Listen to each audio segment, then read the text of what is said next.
The morning of August 29th, 1526, dawned with an eerie stillness over the plains of Mohács. A young Hungarian squire named Péter stood at the edge of the Christian encampment, his hands trembling as he tried to fasten the leather straps of his master's armor. He was 17 years old, and this was his first real battle. The metal felt cold against his fingers, cold like the fear that had settled into his bones 3 days ago when he first saw the Ottoman army across the valley. What Péter didn't know, what none of them knew, was that he was standing at the precise moment in history when everything would change. In less than 2 hours, the Kingdom of Hungary would cease to exist. The proud realm that had stood for 500 years, that had been the shield of Christian Europe against Eastern invasion, would be shattered so completely that its pieces would never be put back together. Kings would die, nobles would fall, and the map of Europe would be redrawn in blood and ash. But right now, in this moment, Péter was just trying to stop his hands from shaking. His master, Baron István Telegdi, placed a weathered hand on the boy's shoulder. The Baron was 43 years old, a veteran of border skirmishes with the Turks, and he wore his scars like medals. "Steady, boy," he said softly. "They're just men, like us." Péter looked across the plain toward the Ottoman lines, and he wanted to believe his master. He wanted to believe that the enemy was just men. But the force that Sultan Suleiman the Magnificent had brought to this field seemed like something from a fever dream. Estimates varied. Some said 50,000 soldiers, others claimed 70,000. A few whispered it was closer to 100,000. The truth was probably somewhere around 60,000, but to young Péter, the number didn't matter.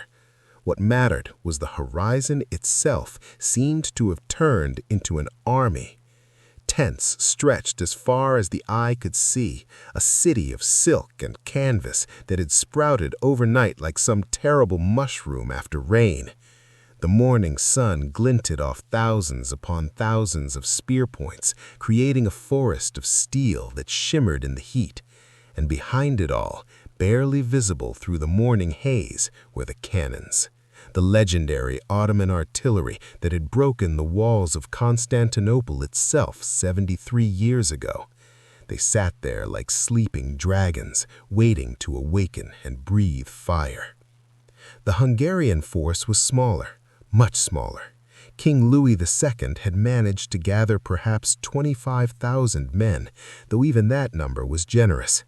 Many were peasant levies, farmers handed spears and told to stand against the most professional military machine in the world.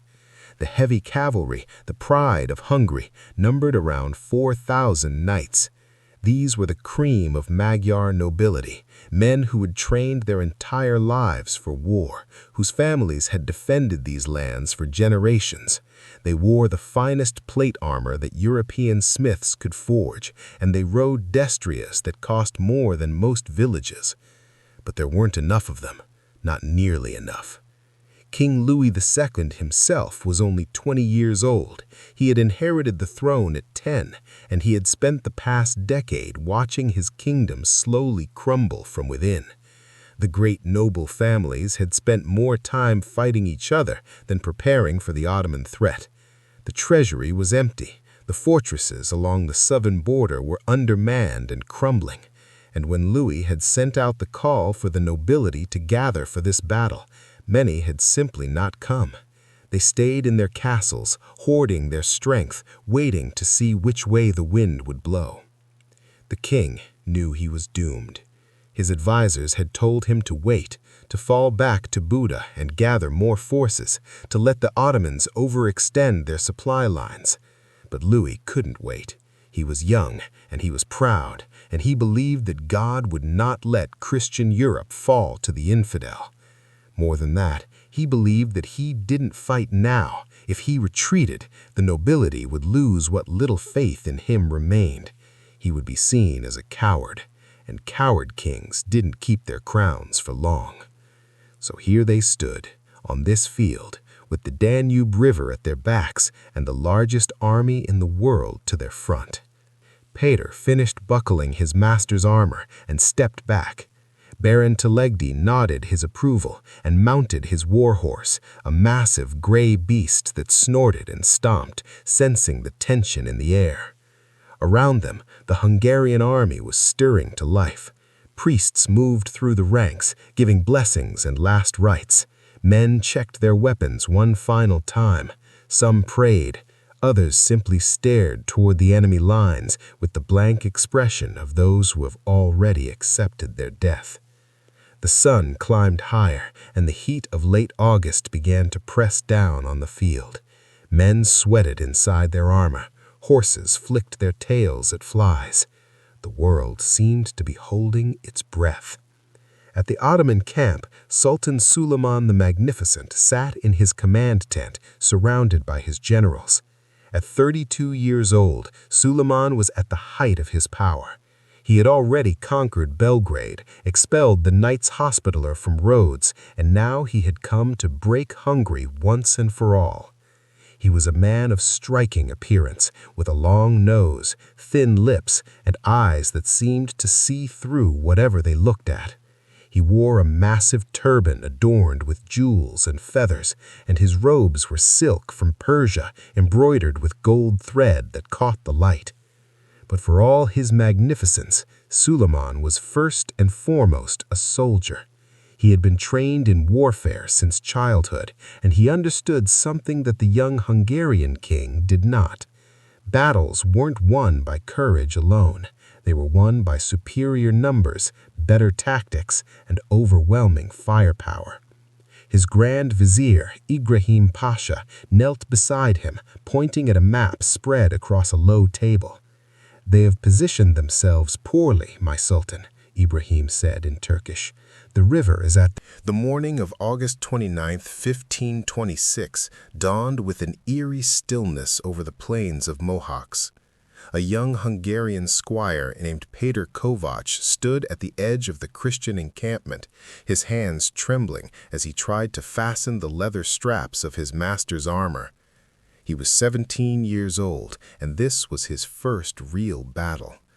The metal felt cold against his fingers, cold like the fear that had settled into his bones 3 days ago when he first saw the Ottoman army across the valley.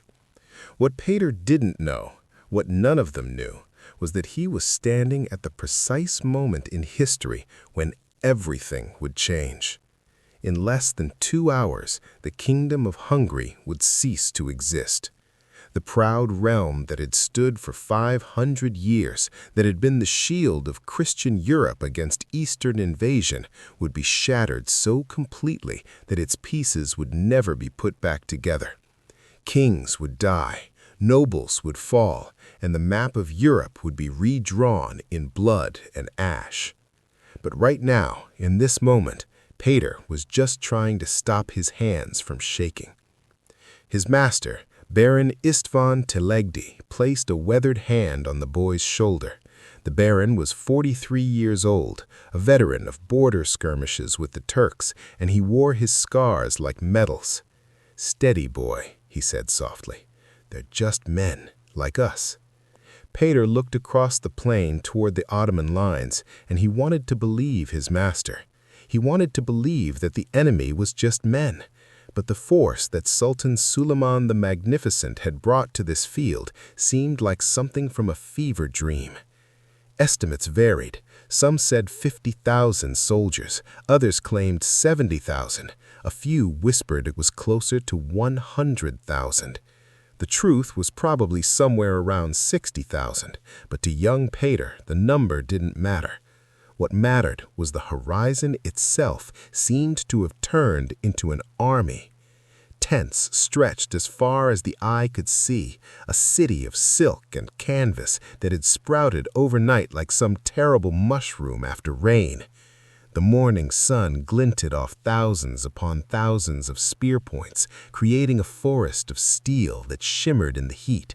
And behind it all, barely visible through the morning haze, were the cannons.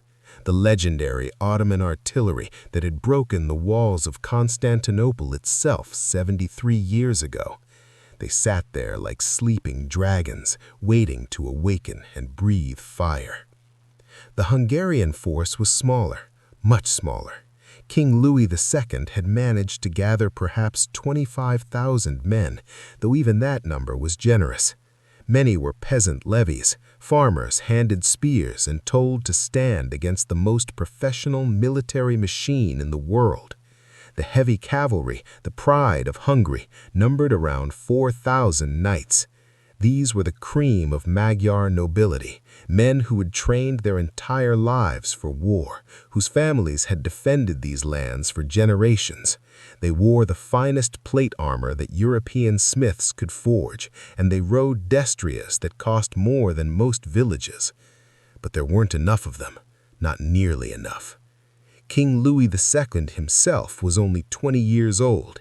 He had inherited the throne at 10, and he had spent the past decade watching his kingdom slowly crumble from within.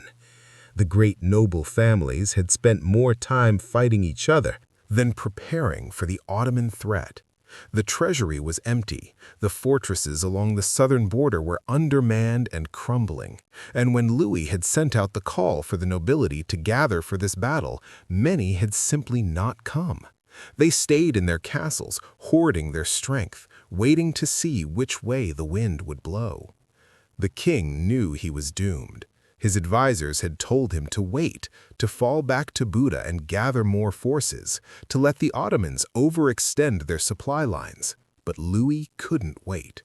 He was young and he was proud, and he believed that God would not let Christian Europe fall to the infidel.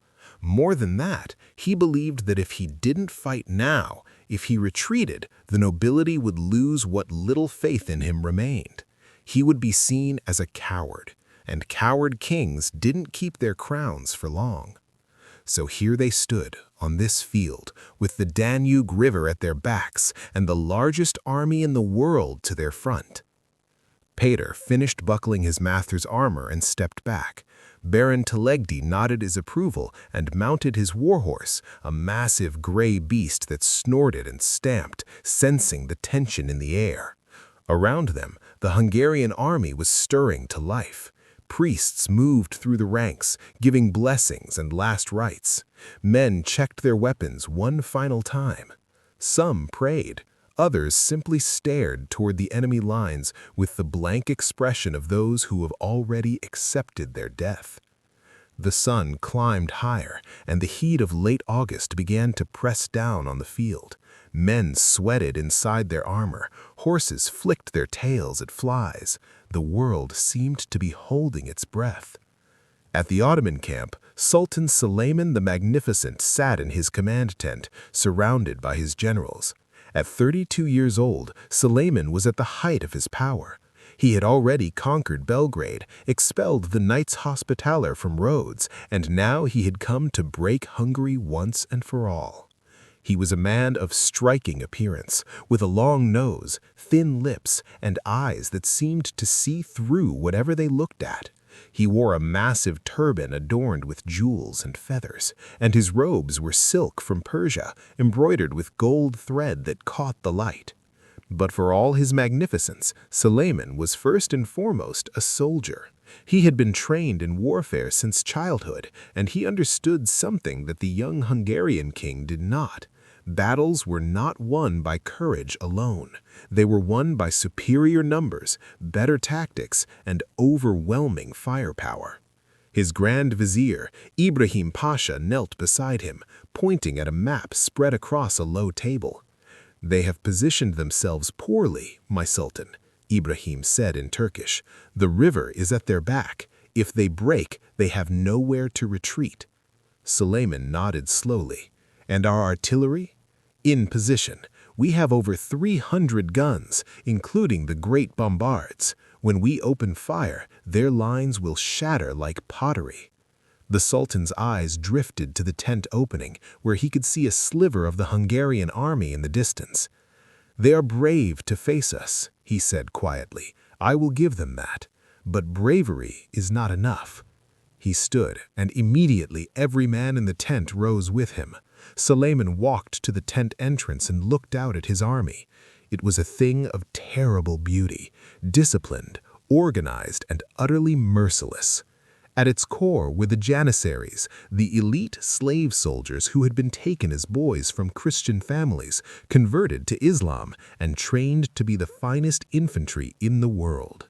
They numbered around 12,000, and they were armed with the latest matchlock muskets.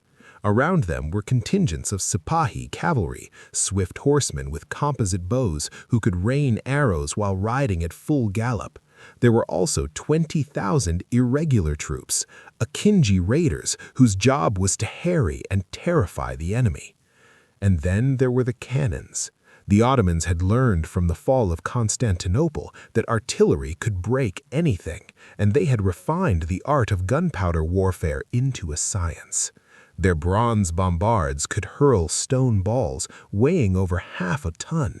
Their lighter field guns could fire grape shot that would tear through massed infantry like a scythe through wheat. Suleiman had brought all of this to bear on one objective: destroy Hungary as a viable kingdom and open the road to Vienna. He turned back to Ibrahim. "Give the order. We advance at noon." Back at the Hungarian lines, King Louis II held a final council with his commanders. The king sat on his horse, a young man who looked even younger in his oversized armor. His face was pale, and there were dark circles under his eyes from nights of sleepless worry.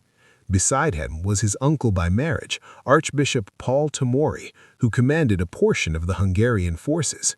Tamori was in his 60s, a warrior priest who had spent decades fighting the Turks along the border. He knew them, respected them, and feared them in equal measure. "We should wait for reinforcements," Tamori said, not for the first time. "John Zappoli commands 15,000 men in Transylvania. If we hold for just 3 more days—" "Zappolia is not coming," Louis interrupted, his voice tight with frustration. "He wants me to fail. He wants the Ottomans to kill me so he can claim the throne." This was the tragedy of Hungary in that moment. Even with an existential threat bearing down on them, the nobility couldn't stop their internal scheming. John Zappolia, the voivode of Transylvania, was one of the most powerful men in the kingdom, and he had deliberately delayed his march, calculating that a weakened king would serve his ambitions better than a victorious one. Tamori's jaw clenched. He knew the king was probably right. "Then we fight with what we have."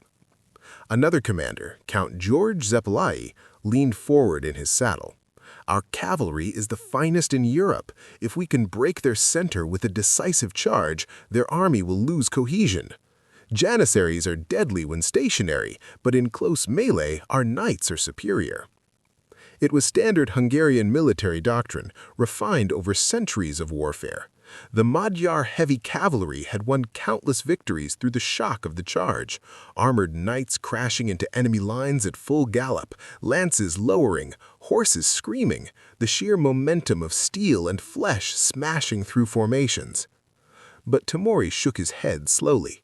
That worked against other European armies. The Ottomans are different. They have artillery, they have muskets, they will decimate our charge before we ever reach their lines. "So what do you suggest?" Louis asked, desperation creeping into his voice.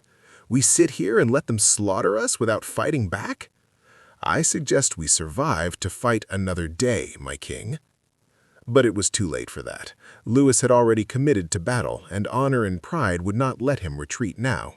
He straightened in his saddle and raised his voice so the assembled commanders could hear. "We fight. We charge their center, we trust in God and in the strength of our arms. This is our land, and we will defend it." The commanders bowed their heads in acceptance, though more than one looked unconvinced. They dispersed to their units, and the Hungarian army began to arrange itself for battle. Péter watched all of this from beside his master's horse. The boy had never felt more aware of being alive, the texture of the grass beneath his boots, the smell of horses and leather and human sweat, the way the sunlight seemed almost painfully bright. He looked at the faces around him and saw fear, yes, but also determination. These men knew they were likely riding to their deaths, but they would do it anyway because that was what honor demanded. Baron Teligdy looked down at his squire. When the fighting starts, stay back. Do not try to be a hero. Just stay alive. Péter nodded, not trusting his voice. The sun reached its zenith. Noon arrived with the weight of finality. And then the Ottoman artillery opened fire. The sound was unlike anything Péter had ever heard. It wasn't just loud, it was a physical force, a wall of pressure that slammed into the chest and made the heart skip beats. The great bombards roared first, their deep bass thunder rolling across the plain like the voice of an angry god. Then the lighter field guns joined in, a staccato hammering that turned into a continuous roar. The Hungarian lines were just over 500 yards away, well within range.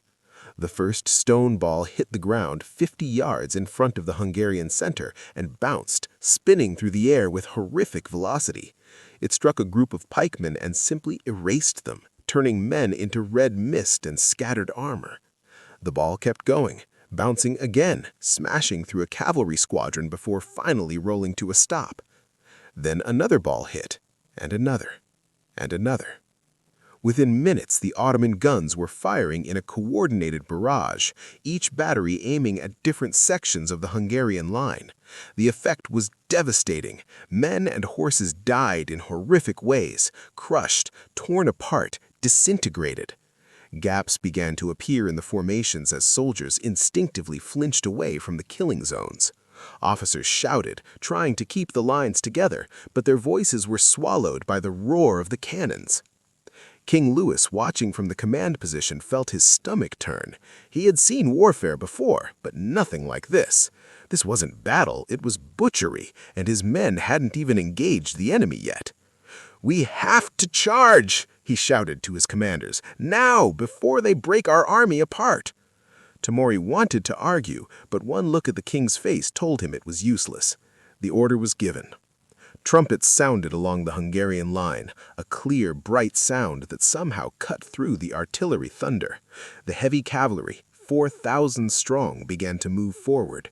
They started at a trot, forming into wedge formations, the lance tips lowering in unison like a forest of steel pointing towards the enemy.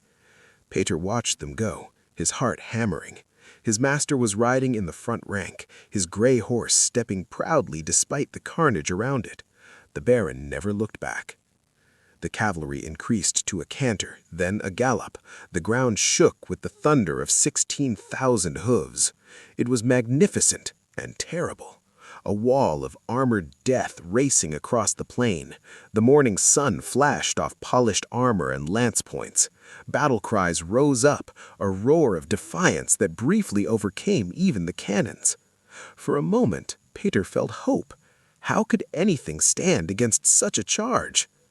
Then the Ottoman janissaries opened fire. 12,000 matchlock muskets discharged in coordinated volleys. The janissaries were the most disciplined infantry in the world, and they had practiced this maneuver thousands of times. The first rank fired, then knelt.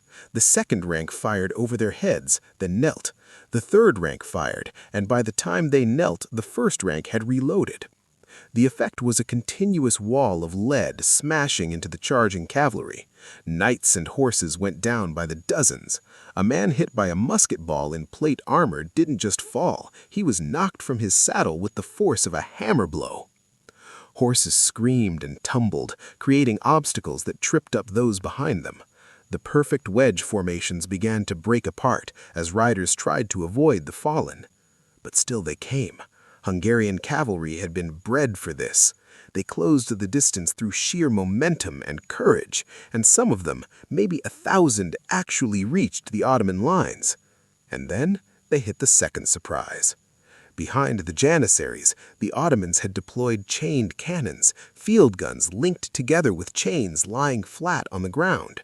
When the cavalry crashed into the infantry, Ottoman gunners fired these weapons. The chains, propelled by the blast, whipped up and scythed through horse legs. Animals went down in screaming tangles, throwing their riders. The few knights who made it through the chain barriers found themselves in hand-to-hand combat with janissaries who were experts at anti-cavalry tactics. They had specialized pikes and halberds designed specifically to pull riders from saddles. Within 10 minutes, the pride of Hungarian cavalry was shattered. Some tried to retreat, most simply died. Baron Teligny made it almost to the enemy lines before a musket ball caught him in the throat, right in the gap between his helmet and chest armor. He fell from his horse without a sound, dead before he hit the ground. Peter saw it happen from the rear. He saw his master fall, saw the magnificent charge dissolve into chaos and death. He wanted to run forward, wanted to do something, but his legs wouldn't move. He stood frozen, watching his world end. King Louis II, seeing his cavalry destroyed, made a desperate decision. He would lead a second charge himself with the remaining forces. It was madness, but he was out of options. If he retreated, his army would be cut down as it fled. If he stood still, the artillery would annihilate them. The only choice was forward. He raised his sword high. "For Hungary! For Christ! For—" An Ottoman cannonball, fired from extreme range, arced through the air and came down almost vertically. It hit the king's command group like the fist of an angry deity. The king wasn't hit directly, but the impact threw his horse to the ground. Louis was flung from the saddle, landing hard. Dazed, he tried to stand, but the armor that was supposed to protect him now trapped him. His retainers tried to reach him, but the Ottoman light cavalry, the Akinci raiders, were already sweeping around the flanks, and they saw the king's banner fall. What happened next was chaos. A group of Hungarian knights tried to defend their king, forming a desperate circle around him. They fought with the fury of men who knew they were dying, taking many Ottomans with them. But they were overwhelmed. One by one, they fell. King Louis, in full armor and in the chaos of melee, tried to flee on foot. Some accounts say he found a horse, others say he was still on foot. What everyone agrees on is that he made it to a small stream called Chile, swollen with recent rains. Whether he tried to cross it on horseback or was swept into it while fleeing, the result was the same. The weight of his armor dragged him down into the muddy water. He drowned in less than 3 feet of depth, pulled under by the steel that was meant to keep him safe. The King of Hungary, aged 20, drowned in a creek while his kingdom burned around him. With the king dead and the cavalry destroyed, the Hungarian army disintegrated. What had been a formation became a mob, and what had been a mob became a slaughter. The Ottoman forces pressed forward, their discipline holding even as they pursued. The janissaries marched in step, reloading and firing. The Sipahi cavalry rode down fleeing soldiers. The Akinci raiders spread out across the plain, hunting for nobles whose armor marked them as valuable for ransom. Peter ran. He wasn't proud of it, but every instinct in his body screamed at him to run. He threw away his spear, shed his light armor, and ran toward the river. Around him, thousands of other Hungarian soldiers were doing the same. The Danube was their only hope. If they could cross it, maybe they could escape. But the river was death, too. Soldiers in armor drowned. Others were shot in the water by pursuing Ottomans. Some made it across only to collapse on the far bank, exhausted, where they were easy prey for raiders. Peter somehow found a log and used it to float across. The water was cold and full of bodies. He could see faces beneath the surface, mouths open in silent screams. He tried not to look, tried to focus only on the far shore. He made it, barely. He crawled onto the muddy bank and lay there, gasping, water streaming from his clothes. Behind him, across the river, the battle was already over. The plain of Mohács was carpeted with Hungarian dead. Some estimates would later put the casualties at 15,000 killed, with another 5,000 captured. Among the dead were 7 bishops, including Archbishop Tamori. Nearly the entire Hungarian nobility who had come to fight were gone, killed in those 2 hours. The Ottoman losses were minimal, perhaps 1,000 dead, mostly from the initial cavalry charge. Peter lay on the riverbank and wept. He was 17 years old, and he had just watched his world end. Sultan Suleiman toured the battlefield that evening. His generals advised against it. There might still be Hungarian soldiers hiding among the corpses, but Suleiman insisted. He wanted to see what his army had accomplished. The sun was setting, painting the sky in shades of red and orange that seemed appropriate for such carnage. Bodies lay everywhere, many of them Hungarian knights still in their armor. Looters were already at work, Ottoman soldiers stripping the dead of anything valuable. The smell was terrible, blood and voided bowels and the beginning stink of decay. Suleiman rode slowly, his face expressionless. Ibrahim Pasha rode beside him. "A great victory, my Sultan. The road to Vienna lies open." But Suleiman didn't respond immediately. He was looking at a particular corpse, a young Hungarian knight who couldn't have been more than 25. The man still clutched his sword, and his face was frozen in an expression of defiance. Flies were already gathering.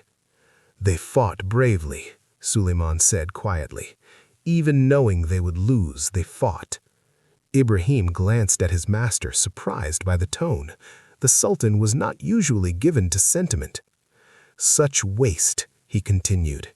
"If their king had been wiser, if their nobility had been united, this might have been a real battle." He paused. "But empires are not built by men of wisdom. They are built by men like us, who understand that power respects only power." They rode on in silence. News of the disaster at Mohács spread across Europe like wildfire. Within weeks, everyone from London to Rome knew that Hungary had fallen. The reaction was horror and disbelief. Hungary had been the shield of Christendom, the bulwark against Ottoman expansion. Now that shield was shattered. The Ottoman army, unopposed, marched north and occupied Buda, the Hungarian capital. Suleiman installed a puppet ruler, but the real power was Ottoman. The Kingdom of Hungary as an independent nation essentially ceased to exist. It would be split between Ottoman occupation, Austrian Habsburg claims, and the Principality of Transylvania for the next 150 years. John Zapolya, the nobleman who had deliberately delayed his march, declared himself King of Hungary in the power vacuum, but he could only hold it by swearing vassalage to Suleiman. He had gotten his throne, but it was a throne of ashes. The Battle of Mohács had other consequences that rippled outward through history. It convinced the Austrian Habsburgs that they needed to modernize their own military. It inspired the Ottoman Empire to push even further into Europe, leading to the siege of Vienna 3 years later. It demonstrated to every European power that gunpowder weapons had fundamentally changed warfare. Cavalry charges against prepared infantry with firearms were suicide missions. But those are the large-scale consequences, the ones that historians write about. For individual people, the consequences were more immediate and personal. Péter Kovács made it back to his village 3 weeks after the battle. He was gaunt and haunted, 20 pounds lighter, suffering from nightmares that would plague him for the rest of his life. He found his village partially burned, Ottoman raiders had swept through, and his family scattered. He never served as a squire again. He became a farmer, married, had children, and died at 63, never speaking about what he saw at Mohács unless he was drunk. Thousands of Hungarian nobles died on that field, and their deaths created a vacuum in the kingdom's power structure that was never properly filled. Entire families were wiped out. Castles that had been held for centuries by the same bloodlines passed to distant cousins or simply abandoned. The young women who had expected to marry those knights became widows before they were even wives. Children grew up without fathers. The Hungarian population, already diminished by decades of border warfare, was further reduced. Some estimates suggest that Hungary lost nearly a quarter of its population in the decade following Mohács, some to battle, some to Ottoman slave raids, some simply to starvation and disease in the chaos that followed. Telling and preparing this story took us a lot of time. So if you're enjoying it, subscribe to our channel. It means a lot to us. Now back to the story. There's a Hungarian saying that emerged after Mohács. More was lost at Mohács. It's used whenever disaster strikes, and it means that things could always be worse. They could be as bad as they were after that terrible day in August 1526. Sultan Suleiman returned to Constantinople in triumph. He had broken Hungary, secured his northwestern flank, and demonstrated Ottoman power to all of Europe. He would rule for another 40 years, continuing to expand his empire, becoming known as Suleiman the Magnificent in the west and Suleiman the Lawgiver in the east. But even he seemed to understand that something had changed on that field. In his private writings, preserved in the Ottoman archives, there's a passage written a year after Mohács. I have conquered many lands and broken many kings, but nowhere have I seen men fight more bravely for a lost cause than the Hungarians at Mohács. There is a madness in such courage, but also something noble. I wonder if, in defeating them so completely, I have not also destroyed something valuable in the world. It's a rare moment of reflection from a man who spent his life building an empire through conquest. The battlefield itself remained largely undisturbed for centuries. Local villagers avoided it, claiming it was haunted. Some said you could hear ghostly battle cries on foggy mornings. Others claimed that on the anniversary of the battle, you could see phantom knights charging across the plain, forever reenacting their final moments. In 1976, exactly 460 years after the battle, Hungarian archaeologists began excavating the site. They found layers of artifacts, musket balls, sword fragments, pieces of armor, buttons from uniforms. They found bones, thousands of them, many still showing signs of violent trauma. In one excavation pit, they discovered the skeleton of a horse and rider still wearing pieces of armor, who had apparently drowned in what was once the swollen Chele stream. Some wondered if it might be King Louis II, though DNA testing was inconclusive. The memorial that stands there now is simple, a white stone monument with the names of the fallen commanders inscribed on it. Tourists visit occasionally, mostly Hungarian school groups learning about their history. The plain is peaceful now, farmland mostly, with wheat growing over the graves of 10,000 men. But if you stand there at dawn, when the mist rises from the ground and the light is uncertain, you can almost feel it, the weight of that day, the moment when 2 hours of violence changed the course of a continent. War is often described in terms of grand strategy and sweeping movements of armies, as if it were a game of chess played by kings and generals. But the reality is always more intimate and terrible. It's boys like Péter shaking as they try to fasten armor straps, knowing they're probably going to die. It's King Louis II drowning in a creek, weighed down by the very armor that was supposed to save him. It's Baron Telegdi falling from his horse with a musket ball in his throat, his last thought probably of his family. It's the moment when a musket ball hits a knight in the chest, and the force of it is so great that it stops his heart before the lead even penetrates the armor. It's the horse that breaks its leg in a fall and has to be slaughtered as it screams. It's the young soldier who takes a sword cut across his face and survives, but spends the rest of his life unable to eat properly, his face a mass of scar tissue that makes children cry when they see him. History remembers Mohács as a decisive Ottoman victory, a turning point in the struggle between Christian Europe and the Islamic East. But it was also a human tragedy on an immense scale. 20,000 individual stories of death, of courage, of fear, of last moments and final thoughts. The Kingdom of Hungary had existed for 538 years when it rode out to meet Suleiman's army on that August morning. It had weathered Mongol invasions, internal civil wars, and decades of Ottoman pressure on its borders. It had produced saints and scholars, built magnificent castles and beautiful churches, developed a unique culture that blended Eastern and Western influences. All of that ended in 2 hours. The speed of the collapse was what shocked Europe most.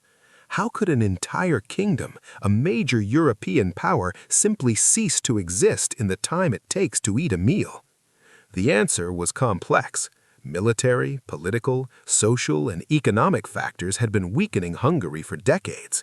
But in the end, it came down to those 2 hours on that field, when courage wasn't enough, when faith wasn't enough, when the cold mathematics of gunpowder and steel decided everything. Sultan Suleiman understood this.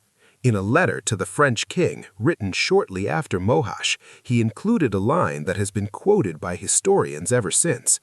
"I came, I saw, God conquered." It was a play on Julius Caesar's famous Veni, Vidi, Vici, but with a crucial difference.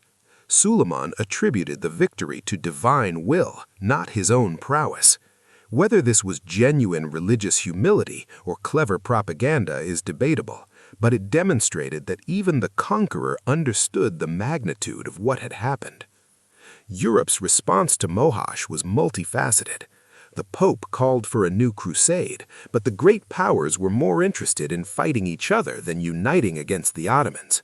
The Holy Roman Emperor Charles V was embroiled in conflicts with France and the Protestant Reformation. The French king, Francis I, was actually allied with Suleiman, seeing the Ottomans as useful counterweights to Habsburg power. Italy was divided into squabbling city-states. England was entering its own period of religious upheaval under Henry VIII. In other words, Christian Europe was too fractured to respond effectively to the Ottoman threat. The unity that might have saved Hungary didn't exist and wouldn't exist for another century. This political fragmentation was in some ways the real reason Hungary fell. The kingdom had been sending desperate pleas for help for years, warning that the Ottomans were preparing a major offensive, but those warnings were largely ignored by powers that had their own concerns. When the disaster finally came, everyone expressed shock and horror, but no one had done anything to prevent it. There's a modern parallel here that historians often note. How many times does the international community watch a crisis develop, issue warnings and expressions of concern, and then act surprised when disaster strikes? Mohács stands as an early example of this pattern, a preventable catastrophe that wasn't prevented because the will to act didn't exist until it was too late. For the survivors of Mohács, life went on, though it was never the same. The Hungarian refugees who fled north into Habsburg territory told stories of the battle that grew more terrible with each retelling. Some were accurate, some were exaggerated, but all conveyed the essential truth. Something awful had happened, and the world had changed. One survivor, a minor nobleman named János Horváth, wrote a detailed account of the battle 20 years later. His manuscript, preserved in a Vienna archives, includes this passage. "I have seen many things in my life, both good and evil, but nothing compared to that day at Mohács. It was as if God had turned his face away from us and the gates of hell had opened. The sound of the Turkish guns was the sound of our doom. I do not know why I lived when so many better men died. Perhaps God preserved me to bear witness. If so, I have done my duty, though I wish I could forget those cannons." János Horváth died in 1547, aged 53. His last words, according to his son, were, "I can scream. At least I'll never hear those cannons again." The Battle of Mohács has been analyzed by military historians for centuries, and several lessons have emerged. First, it demonstrated definitively that medieval cavalry tactics were obsolete against combined arms forces using firearms and artillery. The age of the knight was effectively over, though it would take another century for this reality to be fully accepted across Europe. Second, it showed the importance of military modernization. The Ottomans embraced gunpowder technology and integrated it into their tactics, while the Hungarians were still fighting largely as their ancestors had in the 1300s. Technology had changed warfare, and those who failed to adapt would be destroyed. Third, it illustrated the danger of political disunity in the face of an external threat. Hungary fell not just because of Ottoman military superiority, but because of internal Hungarian divisions. If John Zapolya had brought his 15,000 men to the battle, if the great nobles had stopped their scheming and united behind their king, the outcome might have been different. Probably not. Suleiman's army was still far larger and better equipped, but at least Hungary would have fought at full strength. Fourth, the battle demonstrated the limitations of individual courage. The Hungarian knights at Mohács were perhaps the bravest men in Europe that day. They charged into certain death because their honor demanded it. But bravery alone couldn't overcome the Ottoman advantages in numbers, firepower, and tactics. There's a cruel truth in that. Sometimes doing the right thing, the brave thing, still leads to disaster. Modern Hungary has a complicated relationship with Mohács. On one hand, it's remembered as a national tragedy, the moment when Hungarian independence was lost. On the other hand, there's pride in how the Hungarians fought, in their refusal to surrender even when the situation was hopeless. It's become a symbol of Hungarian national character, stubborn resistance against overwhelming odds. Every year on August 29th, there's a memorial service at the battlefield site. Hungarian veterans groups attend, along with historians and school children. They lay wreaths at the monument and observe a moment of silence. Sometimes reenactors dress in period armor and cavalry charges, though always with the awareness that they're recreating a tragedy, not celebrating a victory. In 2026, the 500th anniversary of the battle, there will likely be major commemorations. Historians are already planning conferences. The Hungarian government has announced plans for a new museum at the site. There will be debates about what the battle means in the modern context, whether it has lessons for contemporary Europe. But no amount of commemoration can change what happened. 2 hours. That's all it took. 120 minutes to end a kingdom, to kill a king, to shatter an army, to change the course of history. Péter Kovács, the young squire who survived, never forgot those 2 hours. Even in his old age, when his grandchildren asked him about the battle, he would get a distant look in his eyes. "It was very loud," he would say. "That's what I remember most, the noise, the cannons, the screams, the sound of steel on steel. It got inside your head and stayed there." One of his grandchildren, years later, wrote down what Péter had told him. "Grandfather said that war is not like the stories make it seem. There is no glory, only terror. There is no honor, only survival." He said that the bravest man he ever knew, Baron Telegdi, died in seconds, shot from his horse by someone he never even saw. He said that kings and beggars die the same way in battle, badly, in pain, calling for their mothers. Péter died in 1575, 49 years after Mohács. He was buried in his village churchyard under a simple stone that gave his name and dates. The stone made no mention of the battle. Perhaps his family thought it was better to let him rest without that memory carved into his grave. But history doesn't let go so easily. Mohács remains in Hungarian consciousness as the defining trauma of their history. More was lost at Mohács is said whenever disaster strikes because nothing else in their history compared to the totality of that loss. Sultan Suleiman went on to greater victories. He conquered Iraq, laid siege to Vienna, annexed Algeria, conquered Baghdad, and expanded Ottoman power to its greatest extent. But his contemporaries noted that he seemed different after Hungary, more contemplative, more aware of the cost of empire.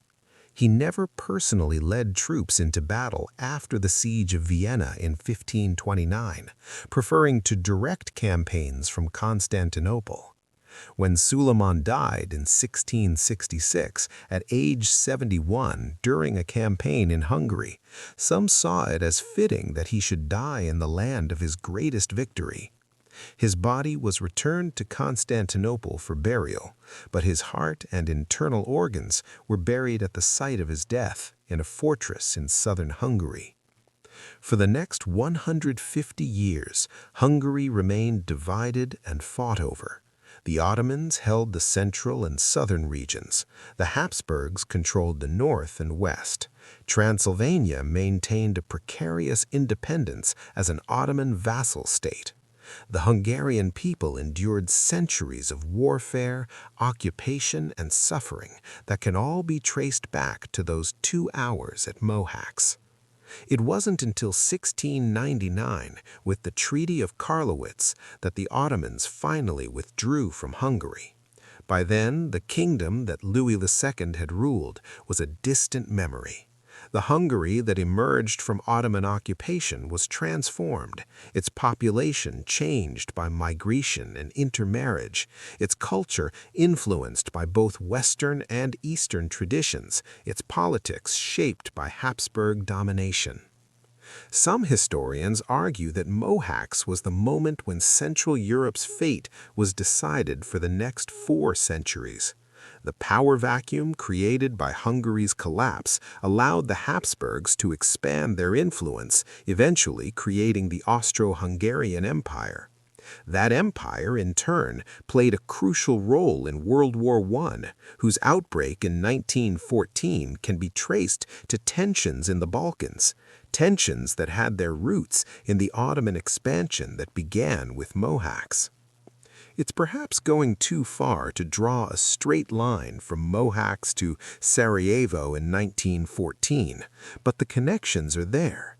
History isn't made of isolated incidents. It's a web of causes and effects, where a battle in 1526 ripples forward through time, influencing events centuries later. Standing at the memorial today, watching the wheat grow over the ancient battlefield, it's hard to imagine the carnage that occurred here. Nature has reclaimed the land. The blood has long since washed away. The bones are buried and largely forgotten. But the memory remains. In Hungarian art, in literature, in folk songs, Mohács appears again and again as the symbol of national tragedy. It's referenced in poems and paintings, in political speeches and school textbooks. Every Hungarian child learns about it, and many can recite the basic facts. August 29th, 1526, King Louis II, 2 hours, the end of the kingdom. What they often don't learn, what's harder to teach, is what it felt like. A terror of standing in line as cannonballs tore through your comrades, the desperate courage of charging into musket fire because there was no other choice, the moment when King Louis realized he was going to die, trapped in his armor in muddy water, drowning slowly as the battle raged around him. History books give us dates and numbers and strategic analyses, but they can't fully convey the human experience of those 2 hours when a kingdom died. Péter Kovács, in his old age, said something else that his grandson recorded. "People ask me what the battle was like, and I don't know how to answer. It was like everything happening at once, loud and quiet, fast and slow, clear and confusing. Time felt strange. Those 2 hours felt like 2 minutes and 2 days at the same time. And then it was over, and I was alive, and I didn't understand why." Why did some live and others die? There's no good answer. Chance, fate, luck, divine will, Pick your explanation. What's certain is that the selection was arbitrary. The brave died alongside the cowardly. The young died alongside the old. The skilled died alongside the untrained. War is democracy's opposite. It gives everyone an equal chance to die. The sun set on the battlefield of Mohács on August 29, 1526, illuminating a scene of devastation that would be remembered for centuries. The Ottoman soldiers made camp among the corpses, celebrating their victory. The Hungarian survivors fled into the night, carrying news of disaster to a kingdom that would never recover. And somewhere in the muddy waters of the Chele stream, the body of King Louis II lay beneath the surface, his armor holding him down, his young life ended before it had truly begun. 2 hours had passed since the battle began, an entire kingdom had been lost, and Europe would never be the same. Up next, 2 more incredible stories are waiting for you right on your screen. If you enjoyed this one, you won't want to miss these. Just click to watch and don't forget to subscribe.